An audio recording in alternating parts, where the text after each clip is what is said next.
there one or two things that you really want to get started as soon as you can? Yeah. One is I want to get clean data, Okay. so I can look at if I can. And I do projects where I don't have the data. Yeah. And then we just have to apply principles. Yeah. So if your data was, if you're like everybody else, then we need to do this. And then my first thing is usually focusing on that onboarding process. Because so many operators just don't have a handle on it. You know, onboarding, access control, all that initial experience after the sale. Yeah. Kevin made a good point. As regards the onboarding, we were chatting, he was saying, really your best staff should be looking after the onboarding. Yeah. Yeah.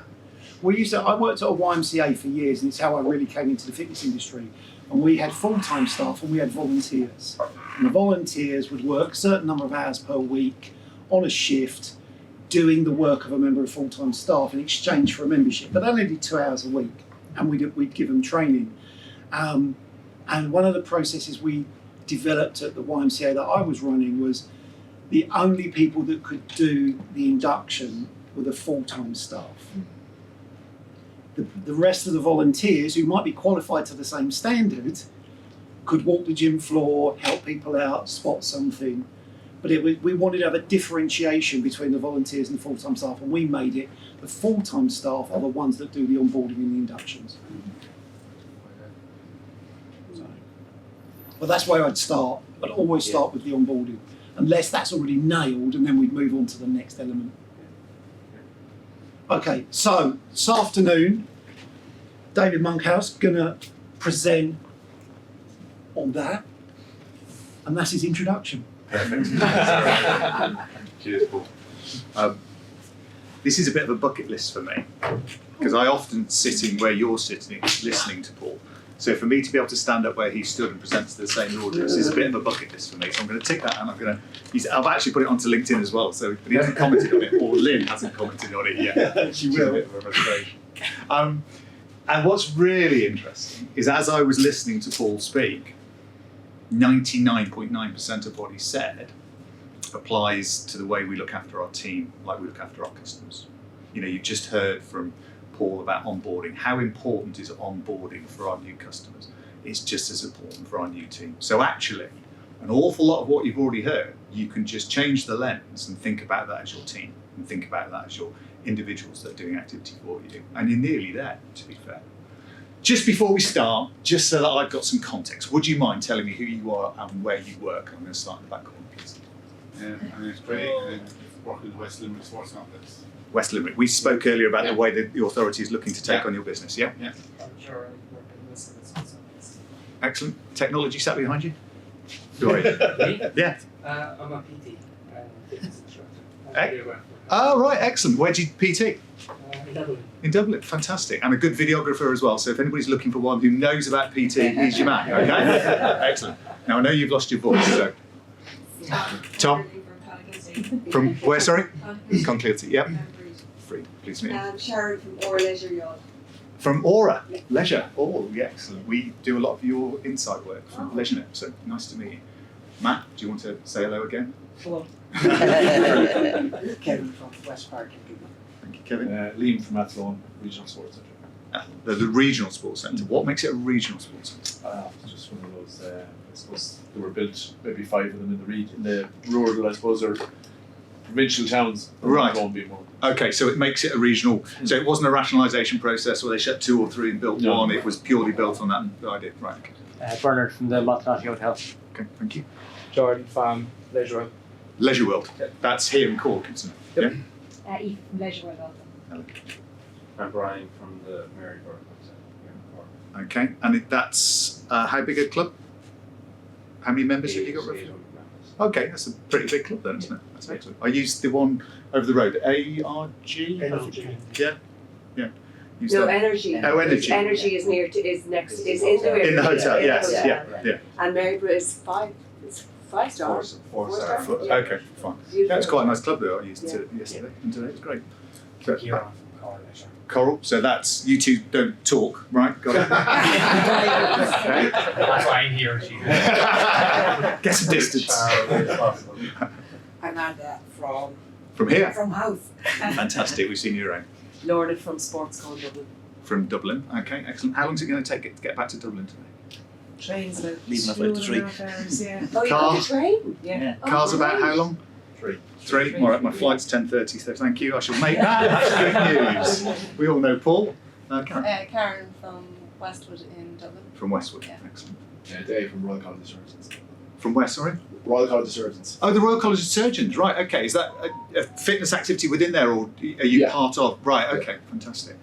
Neil Cole from DLR Leisure in Dublin. DLR, excellent. We're in Art of Fitness. Art of Fitness. Art of Fitness, excellent. Why would I do that? To make everybody feel comfortable. Get everybody to feel comfortable. What else? It's your onboarding process. isn't it? It's part of my onboarding process. Yeah, what else? Interaction. Some interaction, what else? People So we all know each other? connections, we all know each other's names. Give some connection, you can go and have a chat, give some engagement. Same. Same? You have an idea. Kill some time. Yeah. I can get some context. Sorry, what was that? I said kill some time for you. Kill some time! Killing time is absolutely, I don't need to, because honestly, God, I can talk forever. So killing time is not an issue. I've actually destroyed part of my presentation because I've done that. But it's really interesting, isn't it, how you have to put these things into practice. When we all left the room downstairs, who was holding the door open for you? This morning. We were, weren't we? Why were you doing it? Brought up like a gentleman. Also like a gentleman. Excellent. Yeah. Why was I doing it? Trying to get rid of you to let go of it because I'm going to use it later. See everyone. To see everyone, to start building that reaction, to start looking in people's eyes, to smile. Something Paul has said earlier about that piece. If we can't do it as the role models, what's the point in talking about it and trying to teach it? Yeah. So we have to walk the walk, literally walk the walk. We have to talk the talk. We have to do these things in order to make that work. So I'm going to be talking to you about enhancing the experience of your team and your customer so we can generate referrals. Please note you'll never hear me use the word team. You won't hear me use the word staff. You'll always hear me use the word team or colleague, okay? And words are important. We heard that as well from Paul. So using the word staff has a different connotation to the word team or to the word colleague, okay? So we won't be using those words as we go through this. So if you see it, I get 10 press-ups. So if the word staff is up there, I get 10 press-ups. If I say staff, I'll do 10 press-ups for you, okay? So what am I going to do? I'm going to give some overview. I'm going to talk about the context, the why, which I wish I'd had time to change, having heard Paul's presentation.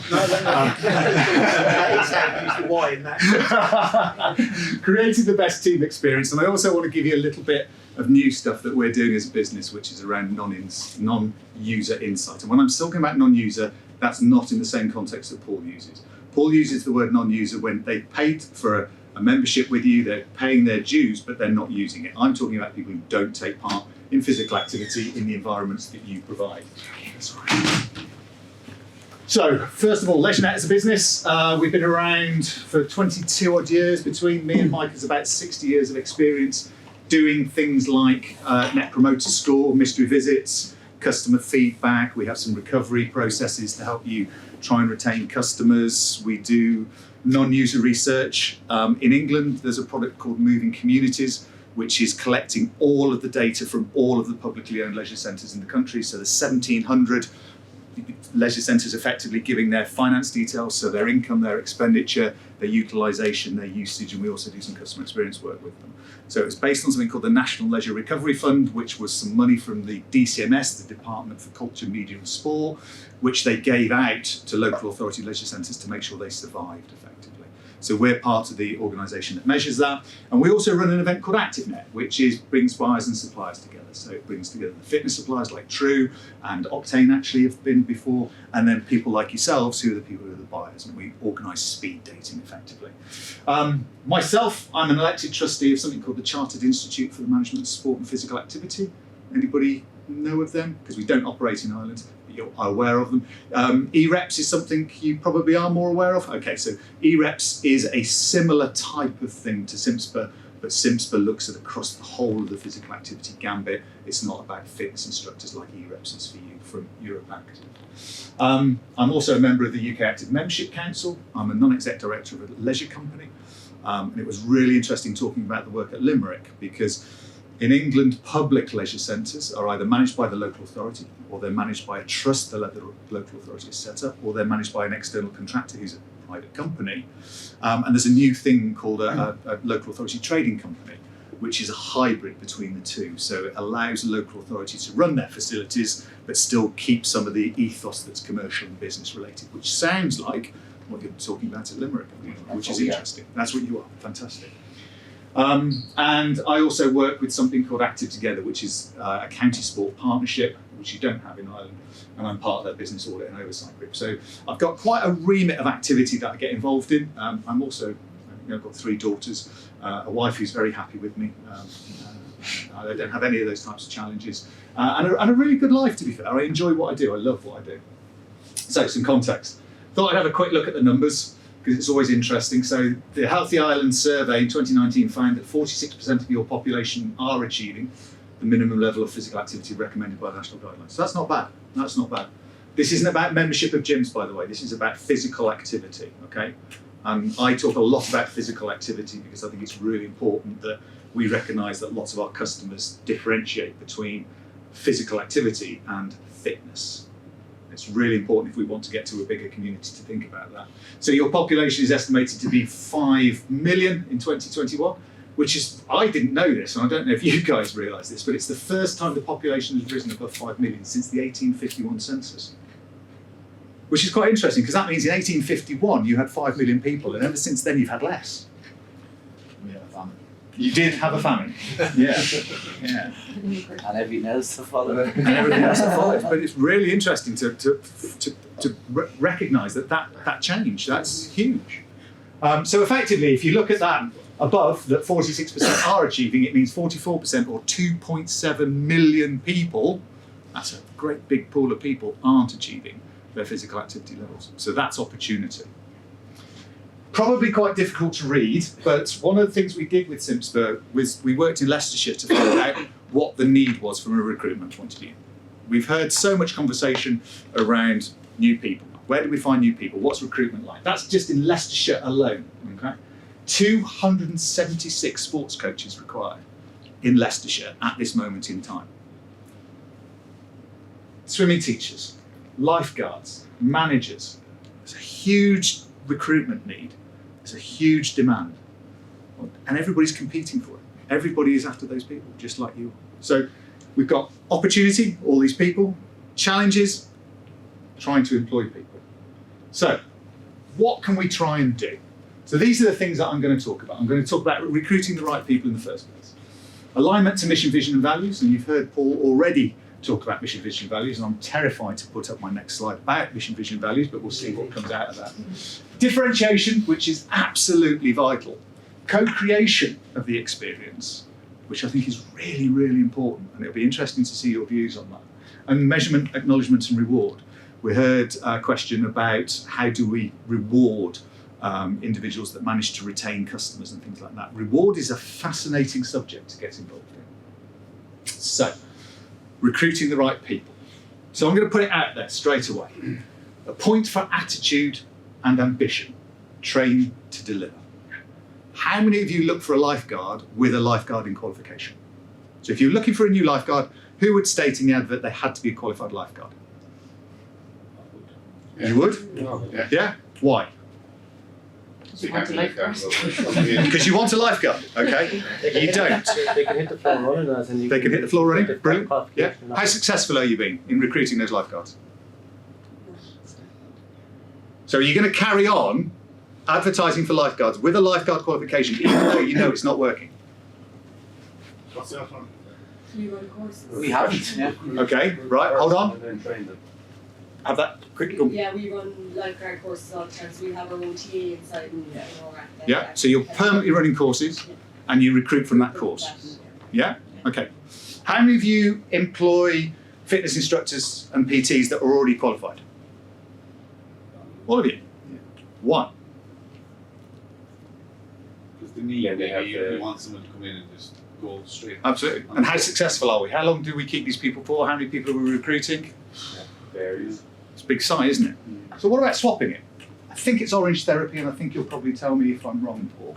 But Orange Therapy, the brand, don't ask for qualifications. They basically target people with an equity card, actors. And they get those people, and then they train them. And they spend time and effort training them. Why do you think they do that? The molding them to be what they want in their business. Okay, not quite. They're getting the person with the right attitude and the right Absolutely. mentality for the role, and then they train them. Yeah. Because those stars that we call the group exercise and the PTs, those superstar PTs and those superstar group exercise, what makes them a superstar? Their personality. What else? Experience. Dedication. Their dedication, their passion, their attitude, their ability to stand here and talk to you like this. Yeah? So if they work that way, why can't you? The only reason you can't is just short-termism. It's because you want somebody there and then ready to do the job. You're actually saying, I'm not prepared to invest 2 months of my time, 3 months of my time in getting the right person who's got the right attitude, the right desire, the right passion to the right place in order to get them into place. Now, you've all been going, somebody will say to me, well, actually, I need them, it's 3 months. But you've been needing them for the last 6 months. You've probably been needing them for the last 9 months, and you still haven't found them. So you've wasted 9 months when you could have invested 3 months and got the right person. Does that make sense? Yeah. I'm getting a few nods, but I'm also getting a few, who the hell's he is, things like that. I think you're right, but I think everything's a perfect storm as well. And I think the moment now coming out of COVID is a very different situation than pre-COVID. And I think a lot of people did invest in people in the industry, that they had the right people inside and having their TAs or their whatever, and finding people who want to develop in that career development path. But I don't think we're there now because we have such a demand from customers, but we don't have staff to service it. Okay. So I think it's situational at the moment. Absolutely. But you'll be saying that for the next 3 months and the next 6 months and the next 9 months unless we do something about it now. Yeah, but you have to have people to be able to build on, to be able to focus on it as well. Like Yeah. you can't expect the people you have to focus on that as well as servicing customers. So I still believe it's situational at the moment. If we need people. Because that's the other bit. We just had a conversation over the table. If we were in England, that swimming pool would have 2 lifeguards on at the moment. You wouldn't be able to open it in the public sector without 2 lifeguards. Same here. Well, it's 1. And you can do it on 1 because you do it on bather loads. Bather loads, yeah. We don't. We do it on the size of the pool. So we have to have a lifeguard depending on the size of the pool. Yeah? That's 45 minutes in a plane away.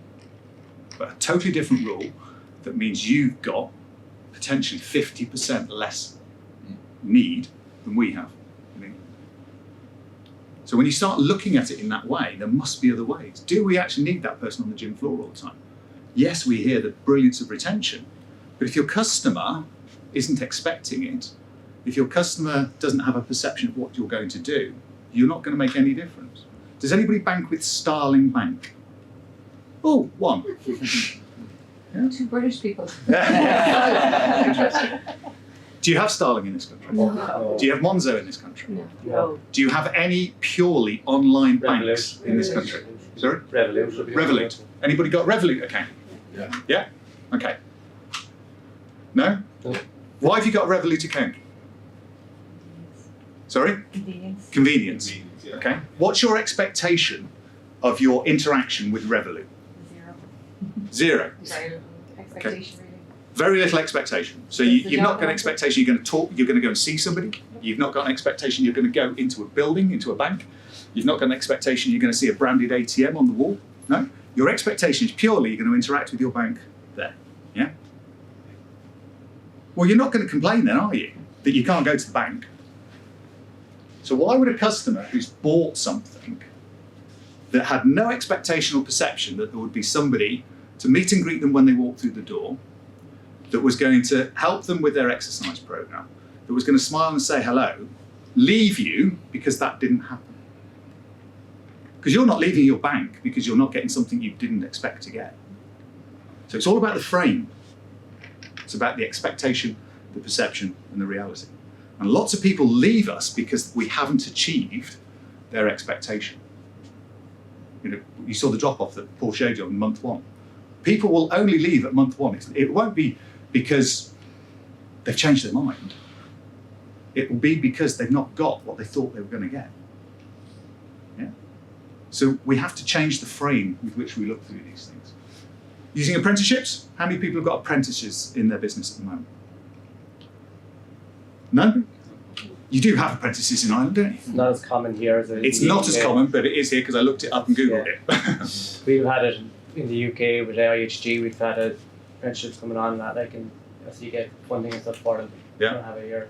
Okay, but you do have apprenticeships here. Yeah. You have that ability to take on a young person You work it, yeah, you place them from one of the colleges. Yeah, and create a role with them.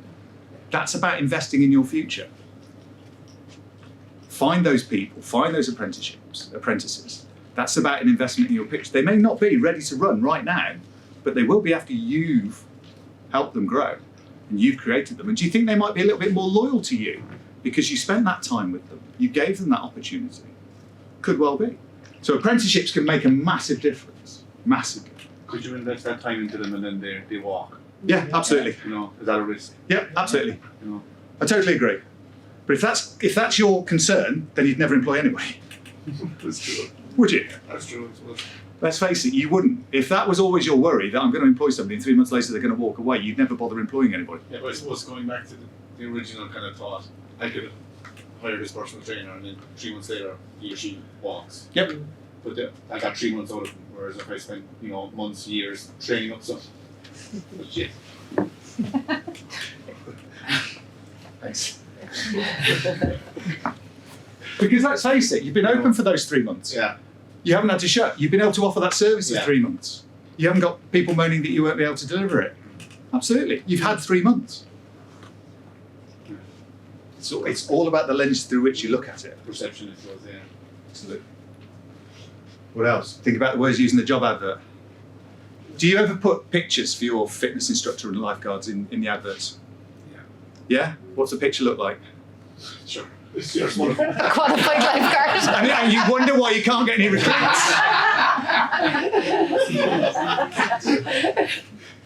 I suppose it's a picture of our instructors teaching, Absolutely. it's actually not, it's not necessary. Right? Best lifeguard I ever employed was age 67. He'd retired. We put up a poster in the leisure centre saying, if you work for us, you get free access to all of our facilities. And he said, well, I swim every day. I'm paying 30 quid a month. Are you telling me you'll pay me to watch other people swim and I can swim for free? Yeah, okay, I'll do that. He was the best lifeguard we ever had. He knew how to talk to people. He knew how to clean. He was fit and healthy enough in order to be a lifeguard because he passed his qualification and did all the work. Best lifeguard we ever had. How many people here have got a lifeguard aged over 50? 1, 2, great. 3, use them in your imagery. Because there's a shed load of people out there at the moment that want activity, they want work, and they want a constructive thing to do. They don't need 15 euros an hour, 20 euros an hour, because they're getting a decent pension. They want that social interaction. They want to spend time with people. They're looking for people. Think about your customer base in your gyms. You've got a shed load of older people who are all being trained by young people. I said I used that gym today, NRG. There must have been 7 PTs in that club when I was in there at 5 o'clock. All of them at least 10 years younger than every single customer in that space. All of them. Do those customers relate to that young person? PT is all about the conversation, isn't it? It's all about the motivation. You are recruiting in a very narrow pool because you have a particular set of blinkers on that says that lifeguard, it's a young person's job, fitness instructor, it's a young person's job. We're all stereotyped into those boxes. You've got to look outside of it. You've got to look at the opportunity and the words that you use, the images that you use, the place that you put the advert.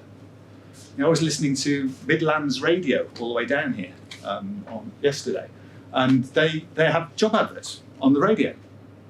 And they were advertising for roles on the radio for warehouse people and things like that. I'm thinking it's 2 o'clock in the afternoon on a local radio station. How many people out there will be listening to that will think, oh yeah, I want that job? I don't know, because I don't know the demographics. The demographic will be older though, definitely. Could well be, couldn't it? Yeah. So is that the way they're attracting? Is that what they're trying to do? So where are you placing the advert? Where are you thinking about the advert? A really simple and obvious one is make sure your website and social media is up to date if you're advertising for roles. And I found out this by making a mistake. We're, as my business at the moment, I'm looking for my next MD. I'm looking for somebody to take the business on from me for the next 5 years. So we're advertising for somebody at the minute. And I got a couple of calls from people. They said, yeah, it's good. I like this. And then one guy said, can I ask? He said, why do you say this on your website? I said, what? We don't say that. He said, yes, you do. I said, no, we don't.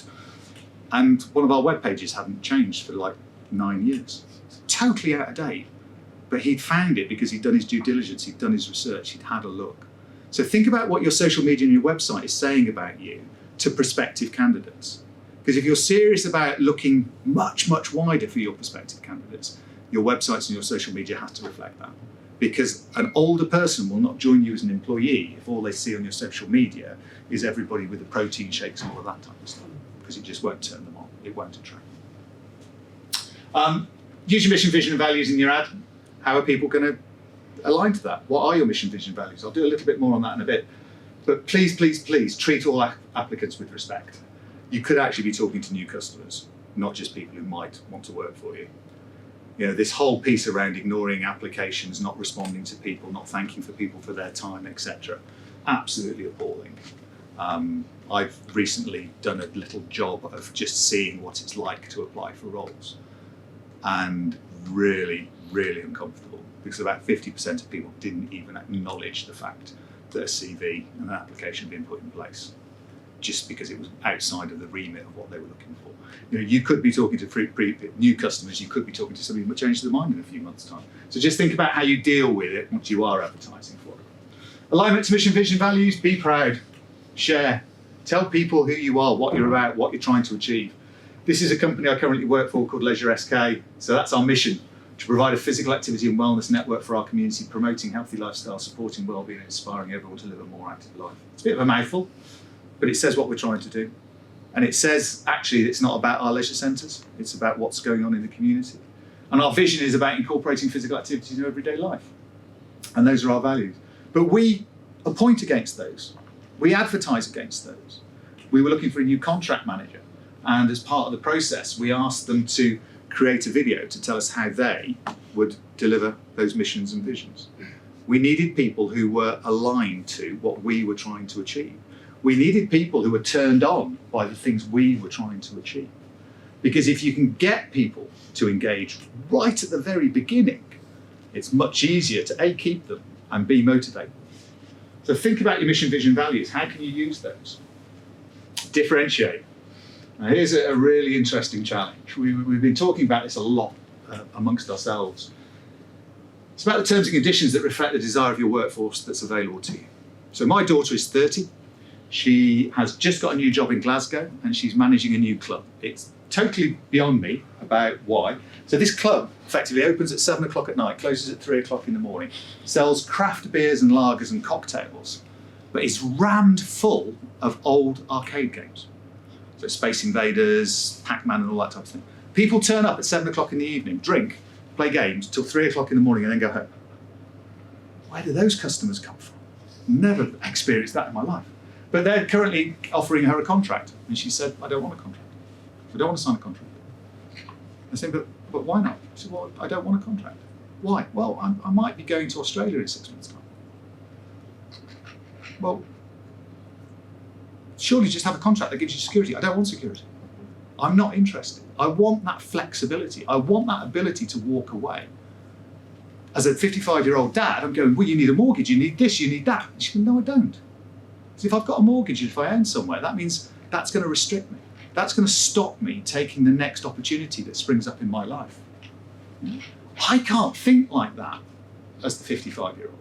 And a lot of your 40-year-old and 50-year-old HR managers can't think like that either. So we're using our thinking, we're using our values at our age and our experience, and we're trying to project that to our new employees. I heard somebody in the room say that working in this sector was a career. No, it's not. Paul, I think, what did we say? 1 or 2% of people, this is a career. Yeah. And a lot of us are sat in the room because we've made the transition, haven't we? You know, here's me, thick at school, failed 9 out of 11 O-levels, which actually means I spelt my name wrong on the paper. Yeah? Okay. Lifeguard, part-time. Duty manager in that pool fell off his motorbike the day I started. And I got given the keys as a part-time lifeguard to be standing duty manager. Yeah? Then what happened? The assistant manager left. I'm now the assistant manager of a site. Now I'm thinking, oh, I can do a course here, part-time. I did some City and Guilds recreational leisure studies, did my qualification. Saw a duty manager's job somewhere else. I'll try that, I like that. Get away from the swimming pool, can't stand chlorine. So I'm now a duty manager in another leisure centre. What happens? The assistant manager leaves. I'm now the assistant manager in that leisure centre. I'm going to have to go back over here because it's a bit of a long queue. So the duty manager, I become the assistant manager. There's a big site over here, that manager leaves, my manager gets promoted. So what happens? Here I am, 24 years old, managing a leisure centre. Yeah? Another course, another part-time qualification. See this job going in Bolton. That looks good, I'll go for that. Oh my God, I got it. I'm now responsible for a brand new site that's using G, MVQ and MVQ students as the workforce, and we're in Bolton running this Asian wedding venue effectively. You know, what's it, 72% I think of my turnover was generated by Asian weddings on Friday, Saturday and Sunday. We could seat 1,000 people for food. It was huge, absolutely fantastic. Learned all kinds of things, people left, and then here I am, I'm now contract manager in Bolton. I've got 6 sites and working on it. They bring some private sector people in to come and look at Bolton. Can it be different? Can it be better? I'm thinking, oh, that looks good. Saw this job with the private sector, I'll do that. So I moved to a company called SLM. I'm now Group Customer Services Manager. So I'm managing health and safety, quality, training and development, IT and human resources across 9 sites. When I left 7 years' time, that was 56 sites and 3,000 people. Set up my own consultancy. Did some work. Yes, it's a career, but I can probably name the 6 people who started back here as that part-time lifeguard who are now in a place where they can make a generous amount of money, where they can live the way they want to live and have the family structure in the way they want to. This is not a career for a huge amount of the population. Stop thinking like this. If I can get good 3 months out of somebody, a good 6 months out of somebody, I've got there. I heard earlier a conversation with Patsy talking about this university, we are good payers, yeah? Universities tend to be good payers, yeah? We're good payers, but we can't get anybody else. Well, you're looking at the wrong competition. You shouldn't be competing with other fitness. You're competing with Amazon, you're competing with Apple, you're competing with others. You know, the people that left the UK, fitness instructors, coaches, lifeguards that are now working for Amazon, that are working for Ocado, that are working for Tesco's. Better salary, better rewards, fits better in their lifestyle. So when you're looking at salaries and wages and things like that, it's not about the amount you pay compared to other fitness environments. It's about what you pay compared to where that market can work. And it's not always about pay. And actually, most of the time, it's not about pay. Because it's about these types of things. So if we look at those benefits that relate to potential team members, you know, how many of your existing customers, like my lifeguard, 67-year-old lifeguard, are paying to use you that will go, actually, rather than paying each month, why don't I go and work for them? How many of you recruit from your customers? How many of you, yeah? Do you get much success from it? Yeah? It's a really interesting pool of people to talk to. Yeah? Talk to your customers about roles. We've got this job going. Would you be interested? You're here every bloody day anyway. Why don't you come and work for us? You know, come and train for an hour and then work for 3 hours. Great. You know, because you only need 5 or 6 people working 3 hours for you to cover all the shifts that you're currently short. So that's another way of looking at it, by the way, is try and look at what they want to do rather than you want them to do. So there's a lot of McDonald's in London that basically say to people, we've got some roles, when do you want to work? So you'll get parents and carers, mums and dads going, well, I drop the kids off at 9 so I can work for you from 9:30, but I've got to pick them up by 3 so I can work till 2:30, so I'll work 9:30 to 2:30. They go, great, thank you very much, here's your contract. Because they also know there's a whole load of retired people who get up early in the morning at 4 o'clock who are more than happy to come to work from 5 o'clock till 9 o'clock, and then they can go and do the things they want to do at 9 o'clock and still earn a little bit of money. So it's about how do you fill, or how do you realise that your employees have the power, not you? Because we think we have the power as the employer, because we're paying the wage. So therefore the power sits with us. So you do what we ask you to do, what we want you to do. Find out what they want to do. Ask the question. Look at part-time work, look at the gig economy. You know, I think the gig economy is awful. A lot of people in the gig economy actually really like it. because they can say no next week because they want to go to Download, or they want to go to a festival, or they want to go to Australia. They can say no to work. That suits them. That suits their lifestyle. Because they know if they lose that particular gig work that they've got, whether it's delivery or whatever else, they can pick up a gig somewhere else. Yeah? It's flexible. Think like they think. Looking at your future customer profile is also quite important, because a lot of us employ for what we've currently got as our customers rather than what we think we're going to have in the future. And therefore our team doesn't necessarily reflect our customer base. So have a think about what that's going to look like going forward in the future. Any thoughts on that? Give me a little bit more and I'll try and answer it. Okay, in terms of the customer profile going forward, Mhm. what do you see? I can tell you from a UK point of view, because I don't have a great deal of stats from Ireland point of view. So what we're going to see, depending on the offer that you make. So we hear about the low-cost clubs. I never call them budget, they're low-cost clubs. That's always going to be that younger marketplace. But that younger marketplace, if they want to continue, will move into more mainstream, some premium, some standard clubs. We are seeing a lot more older people retaining their membership and staying in membership and joining, but only because we're looking outside of the box that is our fitness building and thinking about how we interact with people who take out a membership, either a digital membership, an online membership, or the fact they're actually just interacting with us in the town hall or in a local community centre. So the profile of users is getting older effectively. Is fair, Paul? Always defer to Paul when it comes to that type of data. Does that help? Okay. So, co-creating. Experience the experience. So this is about how you engage with your team and how you start looking after your team and how you start understanding the challenges that they face. But just like I said earlier, Paul's presentation, you could apply everything you'd heard from Paul, you could apply to this. This works back the other way as well. So lots of our team members will leave us because of the frustrations of working for us. Do you do exit surveys when people leave? Yeah? What sort of things do you hear from your individuals when they leave? Anybody want to share? Management, the big one, like as in, you know, communication with management, it might be the top manager, might be duty manager, might be something. Yeah. That's always a thing that comes So up. communication is a challenge. Communication. Okay, good. What do you hear? Same thing. Sometimes it's barriers that's frustrating that they're not being listened to Yeah. make things better, like Exactly it, the yeah. phone system where there's not enough staff at the time that they need it. Okay, And they're just frustrated with that it's taking too long to resolve. good. Anything else that we hear from our exit surveys? You all do exit surveys, don't you? You liars. We get a bit of that work-life balance because of the hours. So they would rather, whereas it would suit us to have them in maybe 5 hours all the time, no lunches, short shifts. Split shifts, Whereas yeah, they- let's they're really like, make it I hard. want to do 12 hours, 2 days a week, and I want to be off for 3 days. That Okay. type of, so that's But I what they think that's want. a big thing now since COVID, isn't Yeah. it? Really, that Yeah. people You are always feel they appreciating their live time in, off. live in the building. Okay. Yeah. So can I ask why you can't do that then? We need more people. Well, do you? Why can't you let Operationally, people? Why? Selfishly, if you start getting into a 12-hour shift, you're going to have more breaks, or it does suit them better.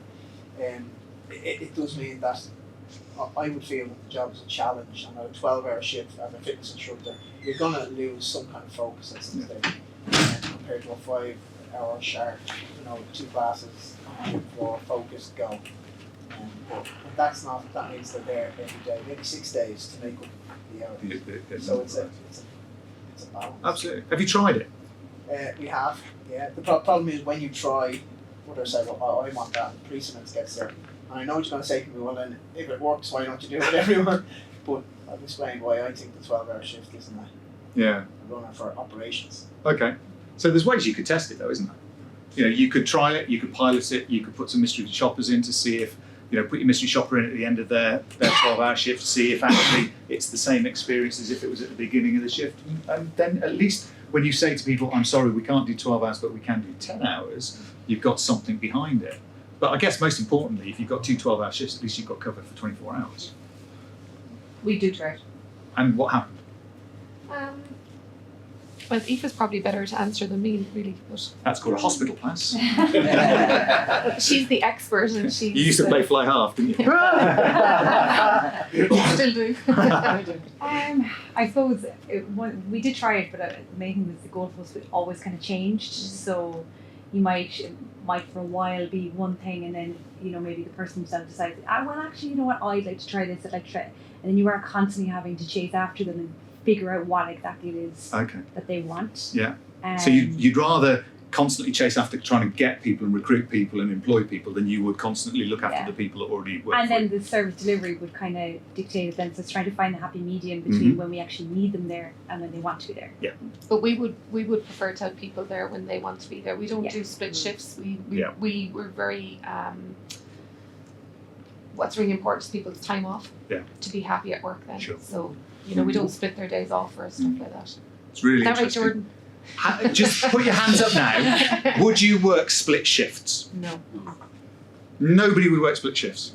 You would? I did it when I was younger. It's Okay. perfect. Why? Because I enjoyed the free time during the day and I had nothing to do, no commitments. No commitments. Would you do it now? Okay. I met some. Sorry, I'm just thinking, I work split shifts. Yeah. I've never thought of it like describing it that way. So I do. Because of time zones. Well, no, but yeah. It is. It's time zones for you. I go into the office at 7 in the morning, work till 11. Yeah. I have a break. I never take calls, emails, or anything first thing in the morning in that period. So if you say, I'll give you a call in the morning, I won't answer because I'm focused on one thing. Then I have a break. I come back in the middle of the afternoon, do a couple of hours. Then I stop and I go back in, usually between 7 and 9 in the evening. And that works brilliantly for me because I get to do everything I want to do. Yeah. But I control me. But I've just thought of it for the first time ever. I thought, actually, I work split shifts. Yeah. Another thing in our industry is that because the salaries aren't high end, most of my team have a second job or PT or so they're tired. That balance isn't there. There's a priority issue as regards someone rings in sick and says, "Oh, sorry, I'm teaching a class in another club." Yeah. And that's the supplement income, and we have Absolutely. to do that. That's the 12-hour shift. Sometimes is I want to work 12-hour shifts 2 days a week with you, so I can work 12 hours at home For somebody else. I'm No, absolutely. direct. Don't ever get into the competition on salaries though. I used to manage a site in Spelthorne in Staines, which is on the flight path for Heathrow effectively. 0.2% unemployment in the area. So you could come to us and be a lifeguard for the same money. You could put brown rolls into a bag to put onto a plane to feed. And every time we put our rate up, they just put their rate up. And sooner or later you realise that BA has got much bigger pockets than the leisure centre, so it was just going to go up and up and up. So you have to find something to change that. I suppose we have that in our leisure industry with the Aldis, the Lidls, Yeah, the absolutely. Supervan. And that's why I say when you're looking at we pay well as the university, it's actually not about what others pay against that, it's about what other sectors do. The difference is the Aldis of the world, like it may be packing shelves or maybe it might be €15 an hour or so. But they have flexibility. But when you talk about us getting 3 months out of a staff member, like it's an incredibly hard job. It's a highly trained job. We've got the health and safety side, their occupational first aid, they've got a gym qualification. So it's well and good saying you get that kind of 3 months out of them. But there's so much time and money invested in them that you're on a loser if they're gone after 3 Well, months. we had that with us, that you have to sign a contract that like if you leave after 6 months after we poured all this money into you, you get paid back. We had that. Which you can do. You don't do it. Because it's deducted. It comes after the final pay packet. Sorry. I've got a client that I'm working with at the moment, and we use the recruitment strategy we use is the best first job you'll ever have. But the actual expectations we have, we're thinking of them in 3-month block. We only got them for 3 months. What can we do with them that's going to make them really productive after 1 day's training? So our expectation of what they'll be able to do is much lower than if we thought we were hiring for a career. Yeah. So we might not, if we wanted to do gym floor cover, they may not be a gym instructor, but they may walk the gym floor talking to people. They don't have to have a fitness qualification to do that. To give advice they do, but to have someone on the gym floor who's smiling, saying hello and welcoming people, they don't have to be gym qualified. So sometimes it's about reframing what you want them to do and when you want them to do it. And you're absolutely right. It's a lot of investment. but it's somebody for 3 months, and it's your 3-month opportunity to get into the psyche of that individual so they become a 12-month, 2-year, 3-year employee. But if you don't do that initial investment in the first place, you've never got the chance to create a 2-3-year employee. Yeah? So you're right, 3 months then they've gone, that's awful. But then I'd question what it must be like to work for you if after 3 months they've gone, after you've invested all that time and effort. And sorry, I will challenge back, because there is always the other side of the coin. So experience the experience. You know, you've said the frustrations from exit surveys around things not working, etc. You know, we often phone reception and don't get through, so we just phone the direct dial for the manager of the club. Well, actually, shouldn't we be dealing with the fact that we can't get through to reception in the first place? So you have to persist. So what I'm saying is experience your club, experience it as your customers do, which is where the frustrations come from your team members wanting to leave. So practically apply something. And actually, if you get all that right, you get it right for your customer as well as for your team member as well. So start to understand it. The get naked in the shower piece is a comment from my 3-year-old daughter when we went swimming. She said, "Daddy, why is the grout yellow in the showers?" Sweetheart, it's not yellow. But until you as a member of the team start using those places and those spaces, you actually don't know the challenges that your customers are facing, that your team are trying to deal with, or that are winding your team up to such an extent that they're leaving you. And the last one there is really important for you, your team members and your customers. This is commonplace, this is happy. You know, I walked into that NRG gym today, somebody said hello to me and said, are you a hotel customer? Yes, I am, because they'd seen me use the scanner. Used the gym before? Yes, I have. Good, off you go. I'm okay. I can sit and set up a watt bike or a Concept 2. It's not difficult. I can make that work for me. So I'm comfortable in there, it doesn't bother me. But think about somebody who's never been in that space before. Think about somebody who's never worked in that space before. What things are making them apprehensive? So go and do something yourself that makes you apprehensive. And then think about how you've managed that apprehension. What did you do? What was your coping strategies? What were the things you thought about and you did in order to make yourself feel comfortable in that space? And then apply that to your onboarding for your customer and onboarding for your team members. Because that drop-off, we lose somebody after 3 months, is exactly the same as the drop-off we're talking about our customers. We've not met their expectations, we're not delivering against their perceptions, we're not making them feel valued. Okay? So a lot of what I've talked about is how to get them in the first place, but we've got to start thinking about how we keep them, on the types of things that we can make work. And co-create is really, really important when it comes to communication and engagement, sharing ideas. If your team members have the opportunity to raise ideas with you that they then see implemented in that club, how are they going to feel? Are they going to feel valued? Are they going to feel like this is somewhere they want to be? Are they going to feel as if this is the opportunity for me to drive this business forward with these people? I think they probably are. So know what you're finding out from your exit surveys and do something about it. Has anybody got an example of where they've heard something in an exit survey when a team member's left and they've changed something as a result?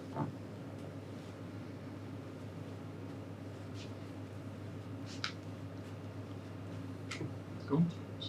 Yes, we're a one-off club. We don't have Yep. any chain. Sure. So it constantly comes back in an exit survey that they don't see a progression, a ladder. Yeah. Our core management have been there for 15 years, so there's nothing happening. Absolutely. There. Dead men's shoes, literally. Yeah. So it's like that comes back a lot where we can't see where we can Yeah. go. So we set up a program for it's like a senior coaches program which allows them on shift, so no extra hours, to earn extra money and to be a senior coach, mentors to the junior coaches and work with them. But it was just some kind of step we had to. It's not a false step, it is a step. Yep. They are qualified, experienced, and it comes with extra salary, it comes with extra rewards. It's just some way of us creating a path. Yeah.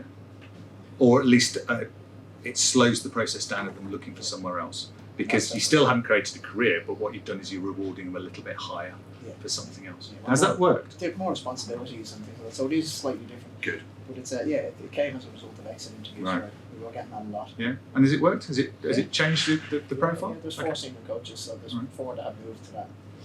Is that something you could all use?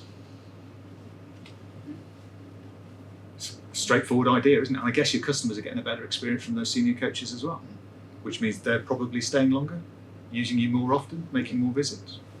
So it's a win-win. And I think that's probably the point with all of this, is you get the experience right for your team, you'll always get the experience right for your customers as well, because they're the people that are facing that thing. So we talked about measurement and reward, and you've heard about Net Promoter Score, and I'll just do a little bit more on Net Promoter Score, because this used in a staff context is really, really powerful. So the Net Promoter Score is basically a simple question. On a scale of 0 to 10, how likely are you to recommend this organisation to somebody else? Okay, it's a simple, straightforward question. It's a really difficult question to get a high score on, as you probably know from the oral work that we do. So effectively, the way it's worked out is if somebody gives you a 9 or a 10, they're called a promoter, okay? Which means they will share your business with somebody else. They'll talk about you positively, okay? And probably without being asked.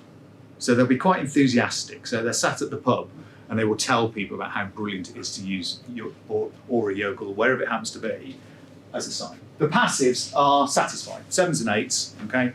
They are happy with the service, but they really probably won't talk about you in a positive way. And to some extent, they're not loyal. So if a club opens up down the road that's 10 euros cheaper, they'll just bugger off. Yeah, even though they were satisfied and they were happy, they're not loyal. Okay, the 9s and 10s tend to be loyal. The detractors, the 0 to 6, are the people who have probably taken out an annual membership, are really pissed off with you and are telling everybody about it. Yeah, they're the guys in the showers, drying themselves off, whinging to everybody. Right? And the 0 to 6s can be very, very challenging in that situation. But the calculation makes it even harder, because the calculation is the percentage of promoters minus the percentage of detractors. So if 10 people give you a score, okay, and 2 people give you 10, and 8 people give you 9.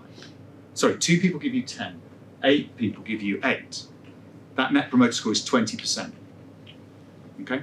Even though all 10 of your customers have given you at least an 8 score. All right? So it's a really hard score to get high. So when you see things like Apple saying 94% and First Direct Bank, which you don't have in this country, but do you have First Direct? No? So we have First Direct, which was one of those first non-bricks and mortar banks. A really high Net Promoter Score of about 90%. It's a really tough score to get to that point. But the reason I would ask you this question is, if you asked your team members the question on a scale of 0 to 10, 10 being highly likely, how likely are you to tell a friend about this job, what would you get back? And it's a really interesting test that if you get the chance when you get back to work, just do it. Just ask the question. Because if you don't get solid 9s and 10s, it's no wonder you're having challenges recruiting people and keeping people. Because if somebody isn't prepared to recommend a job with you to one of their friends or one of their family members, you're getting something wrong in the team experience. Does that sound harsh? It does sound harsh, or it doesn't sound harsh. No? Is there a reason you've used the word share? Would recommend not be like, is it? Yeah, it's the recommend bit. When I use it for employment, what you get back is people saying, I wouldn't recommend it because if they come and work, I don't want to work with them. Share is, look, there's this job possibly, you might want to think about it. So it feels slightly different. So because we do use this when we use staff surveys.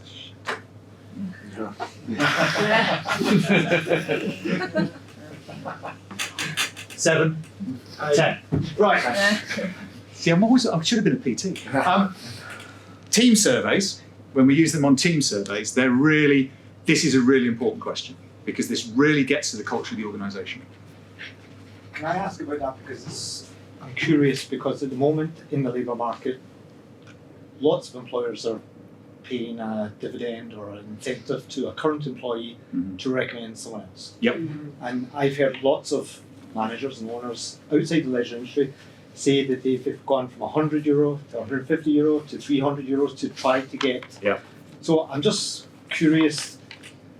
There's other reasons why someone may not want a colleague or a friend or a family member to work for the same business they are. So, I mean, while they might be very happy in their own workplace, they may be slow to recommend someone else to come and work with them because of that whole... Absolutely. Yeah, and I get that. And that's why the stat by itself, it's a bit like the question you asked about, do you want to keep bookings or not? The answer is not. The question, you get the answer to the question you've asked. It's not actually the context in which it's been answered. So the reason I use this is it's a really good litmus test. So absolutely, if somebody doesn't give a 9 or a 10, your job is to say, okay, can you just let me know why? Because I want to be able to do something about what you're telling me. And if they turn around and say, there's absolutely no way I'd work with my brother, fine, not a problem, I understand now. And actually that's created some interaction, it's caused some engagement, it's shown you're interested in that team member, it makes them... that they're happy. Absolutely, works. So I'm using that as a way of getting you to talk. Yeah, but without that, you don't have the reason to talk. Does that make sense? So you're absolutely right. There's lots of reasons why somebody wouldn't recommend or share a role. But there's some really negative ones in there as well, which you can do something about. You'd rather do it before the exit survey, wouldn't you? Let's face it, it's like the customer. If you ask the customer that question and they go, well, actually, or in Paul's example, when somebody's leaving, was your work out all right? Well, no, it wasn't really. Really? How come? See, I got it right. I'm going to make him do a GIF on that so we can all share it on social media, right? Because he does it so much better than I do. But that really how come piece, that's what you're using that for. You're using it as the reason to have the conversation, to reinforce that piece and to understand that piece. Okay? And you can, of course, say, well, it's all right, you don't have to work with your brother because they can work opposite shifts. Give me their number and I'll call them and give them a job. Yeah? So it's a really interesting way of using the Net Promoter Score. And as I said, this works for your customers as well. Mystery shopping is also really powerful around understanding what's going on in your experience. Get your team to do their own mystery shops of their team members, for example. Get them engaged in that, get them thinking about it, get them seeing how that works. But share the results. This whole piece around giving people credit when something's been done well is so important. Using case studies for the difference that your team have made to customers' lives. Share that, use that, get them to create things. Make sure they see the value. It's back to your mission and vision and values. Make sure people understand their value. It's not just about earning €15 an hour. This is making a difference to people's lives. This is letting that lady who was 76, who's got a new grandkid who she can't play football with in the back garden, giving her the chance to be able to play football with her grandkid. And you did that because you helped her move from chair-based aerobics to a standing aerobic session, or you've helped her with some grip strength, or whatever it happens to be. Get people to see the value they add to people's lives. It's more than €15 an hour. So get them understanding the mission, vision, and values. So that reactive feedback and that proactive survey, absolutely vital, but it's not to measure your experience for the customer, it's to let your team know the difference they're making to people's lives and to the way people think about it. Because if you read all of those, referral is really important. So this is about referral. So referral leads convert 30% better than leads generated from other marketing channels. Okay? Referral customers have a 16% higher lifetime value. People are 4 times more likely to buy when referred by a friend. 86% of consumers are willing to refer after a positive experience. Offering reward increases referral likelihood. 87% of frontline sales reps, 82% sales leaders, 78% of marketeers surveyed agree that referrals are the best leads for your business can get. Companies with formalised referral programs experience 86% more revenue growth. Now, agreed, it's all come from Net Promoter Score guy that we met earlier, or most of that has. But just think about that from a team point of view. So if you were able to get team members referred to you by existing team members, all of that applies. So referral from your own team for new employees could really make a difference to the way you're currently feeling about those employees and where you're going with the numbers that you're talking about and challenges to. I just wanted to do something extra because part of my business is working on non-user research. And these are people who don't take part in physical activity. So we have access now to a consumer panel, a group of people who are prepared to share their views on all kinds of subject matters. And we recently did a piece on the panel, and we got 504 responses. And 37% of those people didn't take part in any form of physical activity whatsoever. But of that 37%, 87% of those people wanted to do more. But it's a bit like Paul said, remember, of course, people think they should answer in a particular way, think they should say things. But of those 37%, or the 87% that wanted to do PA, 32% wanted a reward in order to incentivise them to do physical activity. So in England at the moment, there's a project in Wolverhampton by a guy called Sir Keith Mills. Does anybody know who Sir Keith Mills is? No? Anybody got air miles? Do you have air miles from BA? No? Not anymore. Not anymore, they don't exist anymore, do they? But basically, Sir Keith Mills came up with the reward scheme, the card scheme, the loyalty scheme. He does all those. And he's doing a piece of work in Wolverhampton at the moment where people will take part in physical activity, will register that physical activity and then get rewards. So discounts off local shops and things like that. Okay, so they're looking at how they can reward. So I then thought, right, let's have a look at those numbers and see what they relate to from an Ireland point of view. So we've got your population, applied the same percentages across the top. So effectively, you've got 515,000 people who aren't doing enough PA, want to do more, and would be incentivised by reward. Okay, so that's how I've visited those numbers. But what the panels also give us is some insight into lifestyle, into what else people do. So it can tell us how many kids people have got. It can tell us where they shop, supermarket-wise. They can tell us what coffee they buy, for example. And the panel here shows that from a Costa point of view, if we were to use your numbers for Ireland, 262,000 people who don't do enough physical activity, who want to do more physical activity, who are incentivised by reward, drink Costa. Okay? Does that sound of any interest? What would you now do with that number? What would you do with that information? And this doesn't relate to staff, or it could actually. So what would you do? You now know that in Ireland there's 262,000 people who don't do enough physical activity, who want to do more physical activity, who are incentivised by rewards and drink Costa. What are you going to do with that information? Reward system in place. Build a relationship with Costa. Right. What does that mean? That they can advertise you and you can advertise them, so it's now with the rewards based on either side. Okay, so we can have a conversation with Costa around, is there a joint activity that we could do here? Okay, good. What else could you do? Somebody said, yeah? I heard the word reward though over here. I thought I did. Did I hear the word reward? No? We've kind of done something with regards to our membership, like as in take out membership with us. There's about 5 or 6 local businesses in the town that we get discounts for those. If, as part of your membership, if you show your membership card, you get 10% discount off the health store. Okay. There's another for barbers, a butcher's. You know, it's shop local as well as promoting our community value. Brilliant, and that bit is really important. That whole locality Shop piece. local, Yeah, fantastic. So Does it there's work? about 5 or 6 businesses that have offered us discounts, and we advertise them on our social media and things like that. In return. Perfect. So what you're doing is you're starting to use that without paying the insight off me. Yeah. You've started creating something that does that for you. That's brilliant. Okay. We run a Perkful. Yeah.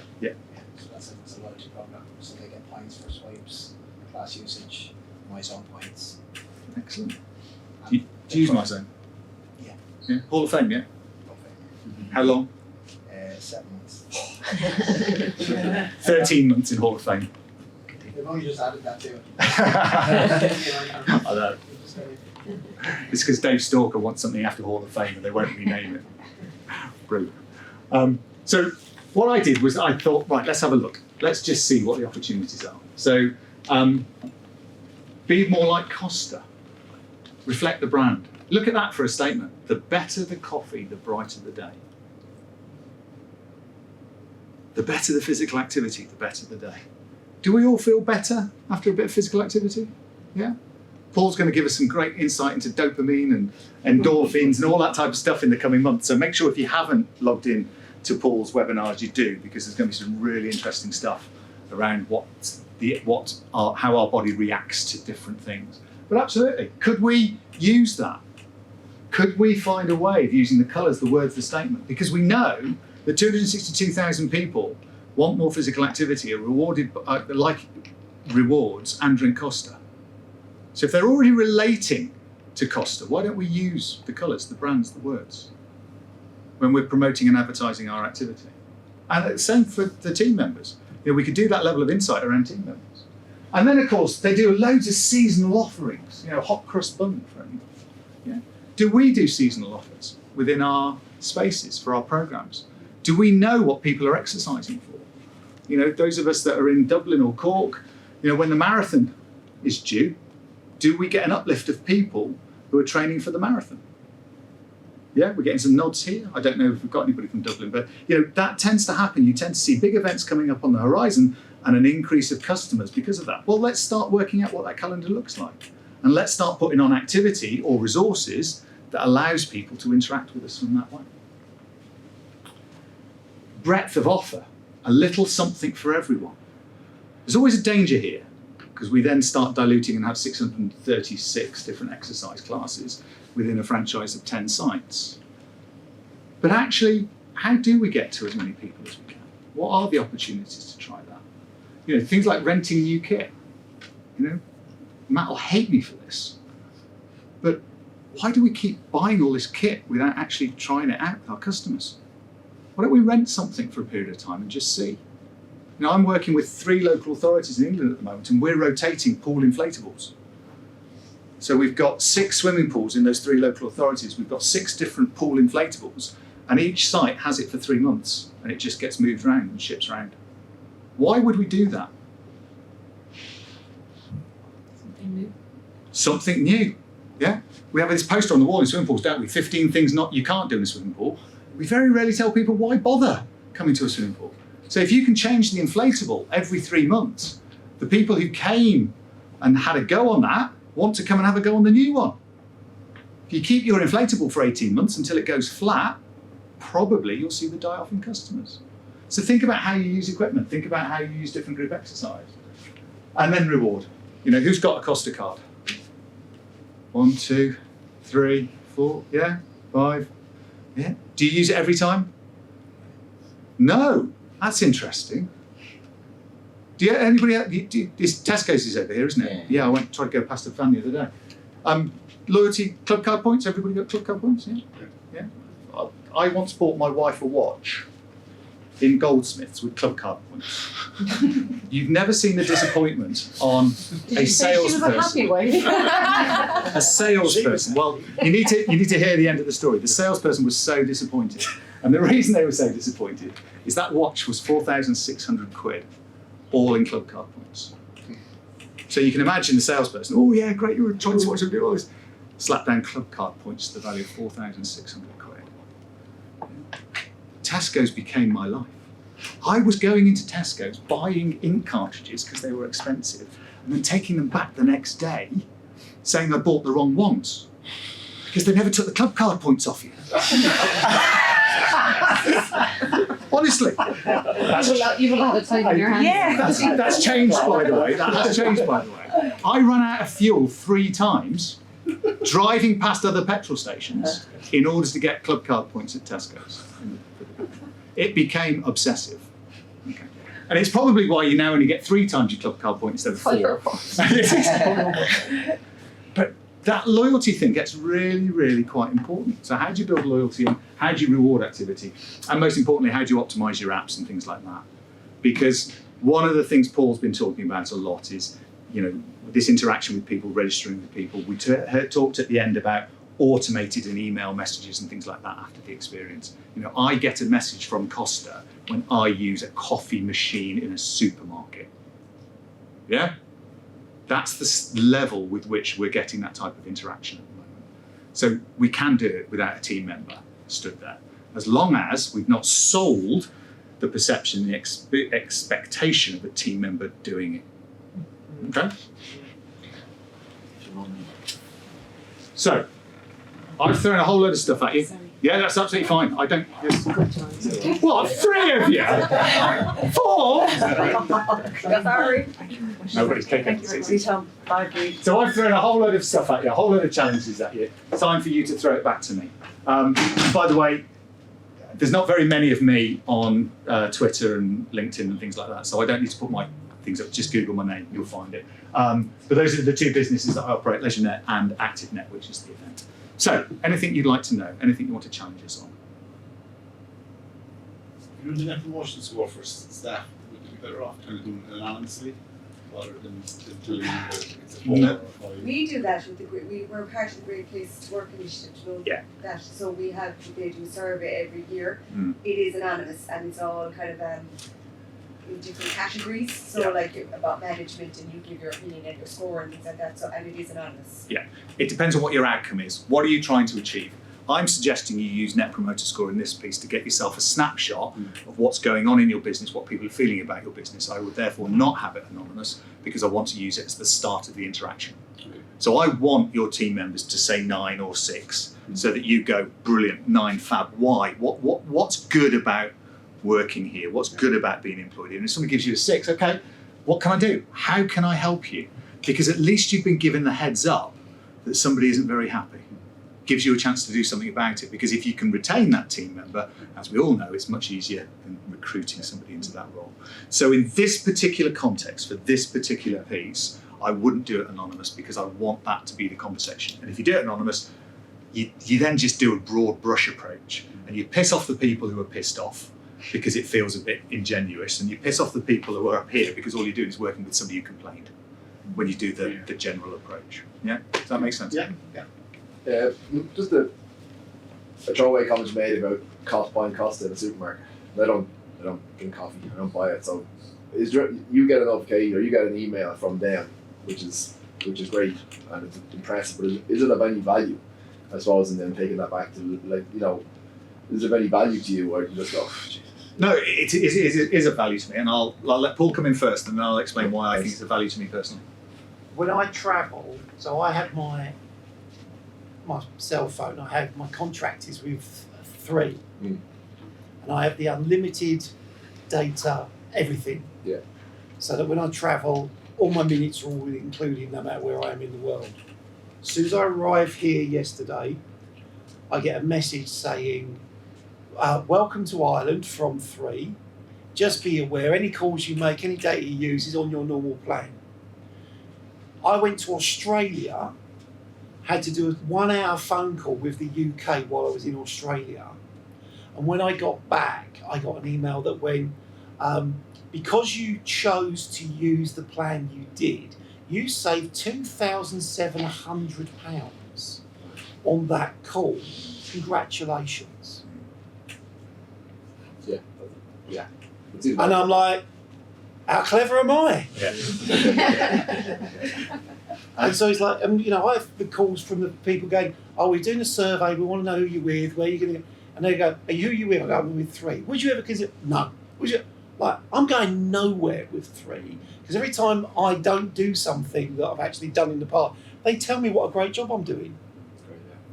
And it's very similar. So from a Costa point of view, you tend to get messages about new products coming up. Have you tried something else? Did you notice on the machine that this was available to you, etc. So there is value. And then, of course, you still get the reward. So for every 6th cup you buy, you get a 7th free or something like that. So there's that added value of interacting with it in that way. No, it's interesting. I suppose from the WeBar or CRM setup, where you get X amount of visits or you're missing for a certain amount of time. I'm just wondering how much is too much in terms of, emails or texts or calls, or, Go on. I was just going to say, I get emails from companies that I signed up to, some of them every day. They send me stuff. If I want to read it, I read it, and if I don't, I don't. Yeah. And every now and again I go, I've not read enough of that for such a long time, I unsubscribe. Well, Google do it for Gmail, do it for you now. Yeah. On Gmail. But absolutely. I think when people go, oh, well, I'm worried about sending them a message. I was in my business for years. It was like, oh, we've emailed them once this month. We won't email them again. We message 5 times a week on 5 different platforms. That's great. Yeah. But it's also swapping it about as well, because people do get nose blind as the advert goes to the smells. They'll get blind to your messaging. So, my business has been, we have some licenses for the software that we operate. And we've been trying to get some of our customers back paying because we let them have it free during lockdown, and then after that we've let them have it free for a bit longer because they were struggling. Not that I'm not struggling, but you know what it's like with membership. Once you've got somebody in it, you don't want to cancel it. You want to keep them doing it. And I've been emailing, I've been messaging, getting nowhere. And I just picked up the phone last week, had 5 really positive conversations. I've now got 5 contracts signed. So mixing your communication tools up is also really quite powerful as well. Anything else? Just how much of that messaging, just listening to the example Paul gave there about, congratulations, you saved 2,600, just with a little cynical hat on, but here's your €300 bill for your monthly tariff that we're charging you. I've chosen that. Yeah, I but chose that at the beginning. But is that a strategy then as well? That kind of, you know, we're all going to face increased costs in our businesses. So I think maybe most people in the room are going to be faced with increasing charges to current members, etc. So is there? I'm thinking there's value in us adding in benefits, because that will again justify them retaining their membership and continuing to use us. So, you know, is that a strategy to? Is there a benefit in that as well? You know? I wouldn't suggest that the next communication you send them that you have, because you haven't communicated with them for a while, is one about the price going up. Yeah. My point exactly. Yeah. So you need to be communicating on a regular basis. Start communicating about the benefits and everything. So when you do hit them with that, yeah, no, absolutely, totally, and use case studies. Yeah, you use examples of what people. You know, I that 76-year-old grandma who's now playing football. That's an actual story. You know, from somebody we spoke to about why. So she'd come in, she did the park queue, the fitness instructor rightly said, look, we need you to go through your doctor in the first instance. So she went on the GP referral scheme. So she went from literally sitting on a chair with a band doing this to now she's not doing Zumba, it's not Thursday, but she is doing group exercise classes. But you know, when we did a video interview with her, and her face, the fact that she can play football with her grandkids in the back garden is absolutely the world to her. And that's all because she was brave enough to make the journey into one of our sites and decide she wanted to try and do fitness. And those types of things are what people make when they see those and hear those. That's what they're losing by cancelling. Power and testimonials. Absolutely. Yeah. No worries, not a problem. Don't worry. Thanks very much. I'll go with you. Actually. Thanks very much for saying. I was talking a few years ago, well, a couple of years ago, with a woman who was a gardener, which just as she was getting less mobile, she couldn't get into the garden because she needed the wall to kind of help her up and down. Yeah. So literally all she wanted to do was just work on the strength that would be needed to kneel down and then stand back up to look after the middle of her garden. And that was one of the most memorable clients I ever had. Yeah, absolutely. And that gives you a huge sense of satisfaction that you've helped her continue doing what she wants to do. And what we need to do is remind our team that that's what they do. They make real differences to people's lives, and remind our other customers that that's what they're going to lose if they leave us. Yeah. David, what advice would you give to an operator? For example, they have to elevate their price. So they have to elevate their price, but it's very difficult to provide the level of service because the staff are not available right now at this juncture. So the price is elevated for the membership, and the member is thinking, well, obviously we all know prices are going up, but I'm not really getting any more for my money. In fact, they're reducing their hours and they're reducing their staff levels.